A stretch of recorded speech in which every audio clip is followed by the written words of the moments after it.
আর এই মুহূর্তে 21শে ফেব্রুয়ারি পাঞ্জাব যেতে পারেন মুখ্যমন্ত্রী। এই মুহূর্তের খবর পাওয়া যাচ্ছে সেখানে আপ নেতাদের সঙ্গে বৈঠক করতে পারেন বলে সূত্রের খবর। কেজরি এবং ভগবন্ত মানের সঙ্গে বৈঠক করতে পারেন মমতা বন্দ্যোপাধ্যায়, সূত্রের খবর এমনই।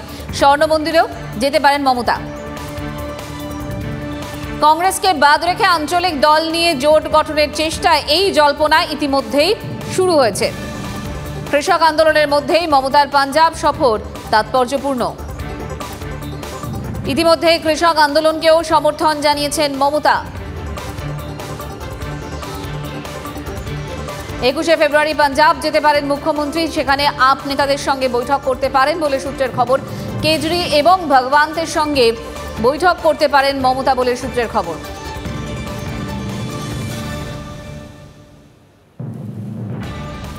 স্বর্ণ মন্দিরেও যেতে পারেন মমতা, এমনটাই সূত্রের খবর।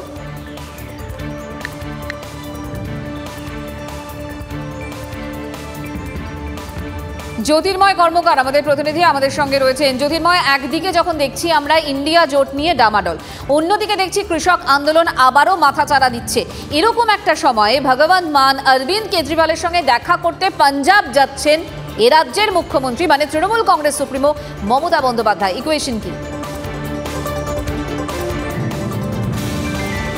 দেখো, যদি আমরা ইন্ডিয়া জোটের দিল্লির বৈঠকের দিকে তাকাই, আমরা দেখব যে একটা গুরুত্বপূর্ণ ডেভেলপমেন্ট কিন্তু সেই সময় হয়েছিল। অর্থাৎ নীতিশ কুমার তিনি বারবার করে দাবি করছিলেন যে তিনি ইন্ডিয়া জোটে তিনি সরাসরিভাবে একেবারে কনভেনার হতে চান। অর্থাৎ বারবার ধরে প্রচ্ছন্ন সেই দাবিটা সেই সময় উঠে আসছিল। হঠাৎ করে কেজরিওয়ালকে দিয়ে কিন্তু প্রস্তাব সামনে নিয়ে আসেন মুখ্যমন্ত্রী মমতা বন্দ্যোপাধ্যায় যে এক্ষেত্রে মল্লিকার্জুন খার্গে তিনি কনভেনার পদে আসুন।